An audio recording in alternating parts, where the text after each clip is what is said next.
Kung ikaw ay Shopee, TikTok at Lazada seller, kailangan ba talaga natin mag-register sa BIR? Yan ang sasagutin ko today, so keep on watching.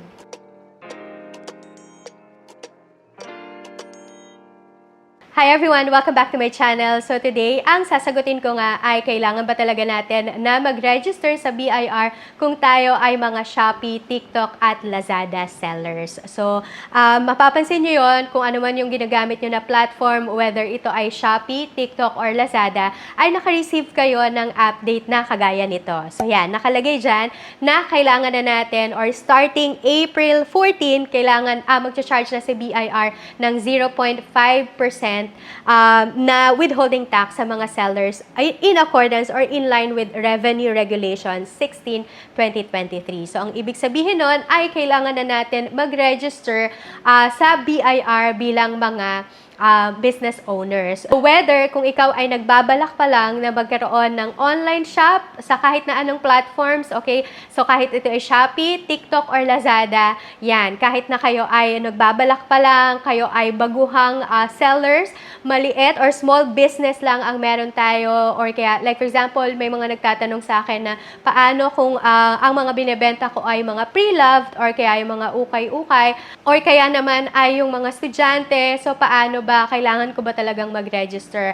Or kaya naman ay kayo ay talagang malaking business na, ang sagot natin doon sa question na yon ay kailangan na nating mag-register lahat sa BIR. So, wala na talagang exemption dito. So, lahat ay kailangan mag-register.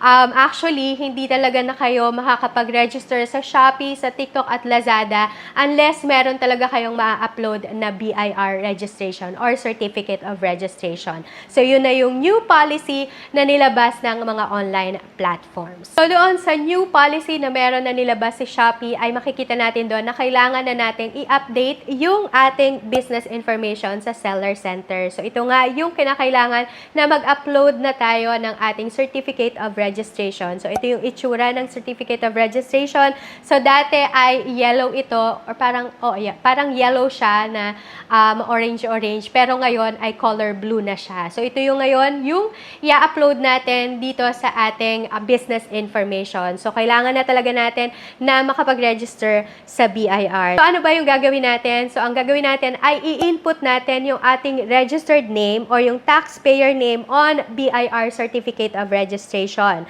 Tapos, yung ating registered address, yung TIN natin, Certificate of Registration, ito yung i-upload natin, at yung business name or business style. So, ito yung mga kailangan nating i-update sa ating business information doon sa ating seller center. I've been to Shopee na ng mga 5 years na. Tapos, ngayon lang talaga nag-require sila na kailangan na mag-register tayo sa BIR. Tapos, i-upload natin yung Certificate of Registration natin doon sa ating business information sa seller center. So, yun nga, kagaya na nabanggit ko kanina, na whether ikaw man ay baguhan or kaya ay plano mo palang pumasok sa mga online platforms na to, tapos whether ito ay small business or big businessman, kailangan na natin talagang magkaroon ng BIR registration. So, ang next question is, ano bang mangyayari sa ating shop kung hindi tayo makapag-comply dito sa new policy na nilabas ni Shopee or ni TikTok at ni Lazada? So, ang mangyayari sa ating shop ay magkakaroon tayo ng sales restriction. So, ano yung sales restriction na to?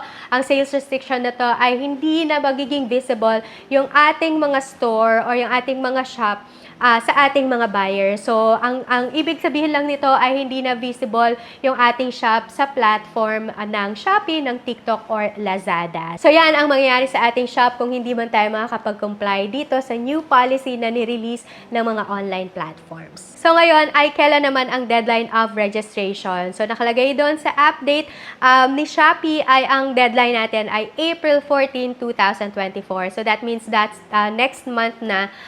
Kaya, yon, kailangan na natin talaga magpa-register sa BIR dahil nga magkakaroon ng sales restriction yung ating mga shop or yung ating mga store. So now, ano naman ang gagawin ko kung gusto ko talagang magnegosyo, tapos gusto ko palang simulan talaga yung pagnenegosyo, maliit pa lang yung negosyo ko. So kung meron talaga kayong desire na palaguin muna yung inyong negosyo, ay pwede nyo naman gamitin yung iba pang mga platforms, like for example ay yung Instagram, Facebook Marketplace. So ito ay wala pa talagang nilalabas naman din na policy about sa pagre-register sa BIR. So itong mga platforms na to ay pwede nating i-maximize muna habang naghihintay tayo or nag-iipon tayo para sa registration ng ating mga business. Dahil syempre ay ito ay meron ding mga cost on our part, meron din talaga tayo magiging expense dito kapag ni-register natin yung ating business. Pero kung titingnan naman talaga natin ay ang tama talaga nating gawin bilang mga business owners ay mag-register tayo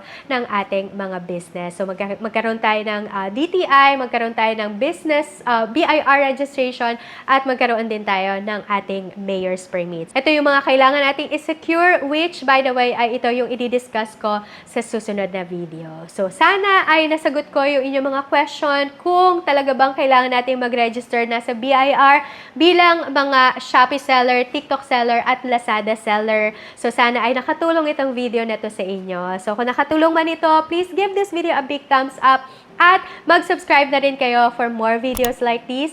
And sana matulungan ko pa rin kayo sa inyong mga questions. So kung meron kayong mga questions, ay mag-leave lang kayo ng question nyo sa comment section. I'll try my best to answer all your questions. So thank you so much for joining me today, and I hope that I'll see you again on my next one. God bless everyone, and I will see you around. Bye!